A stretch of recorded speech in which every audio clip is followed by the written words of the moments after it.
News 9 Investigates has pieced together a timeline of events leading up to a murder-suicide at a Berlin restaurant last weekend. We found out that just 10 weeks after Marisol Fuentes went to police about being sexually assaulted by her husband, she was dead.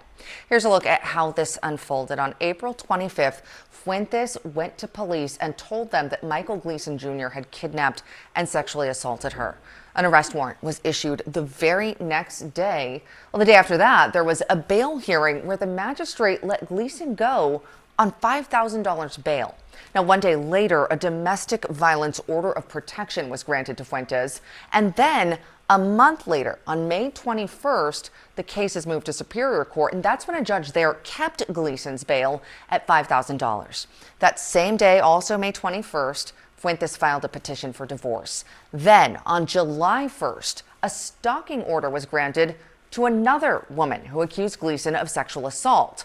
5 days after that, Fuentes was murdered. Gleason shot and killed himself.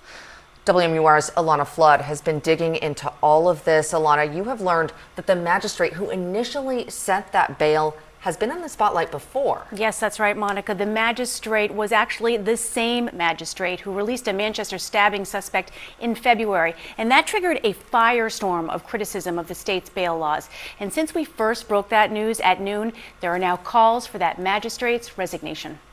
People just asking, how could this happen to a vivacious young 25-year-old? There are unanswered questions and criticism of a magistrate after a decision to grant $5,000 bail for Michael Gleason Jr., who police say shot his wife, then himself, less than 2 months after being released. It was all taken away because of a court system that basically gave a limited bail amount opportunity to this estranged husband. Representative Lori Corzine from Coos County is now calling for Magistrate Stephanie Johnson to step down. Johnson, who first ordered the $5,000 bail for Gleason Jr., is the same magistrate who released a suspect accused of stabbing a stranger multiple times in Manchester this winter.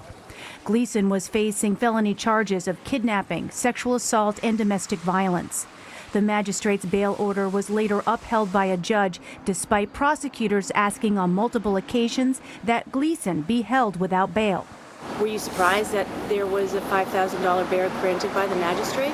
Yes, we expected preventative detention because of the charges. We tried to speak with the judge and magistrate, but the court system sent us the following statement. Judicial officers such as judges and magistrates are prohibited by their ethical code of conduct from making any public comment about specific cases. Now in March, the governor rolled back these bail laws, eliminating the magistrate system, and it will end in September.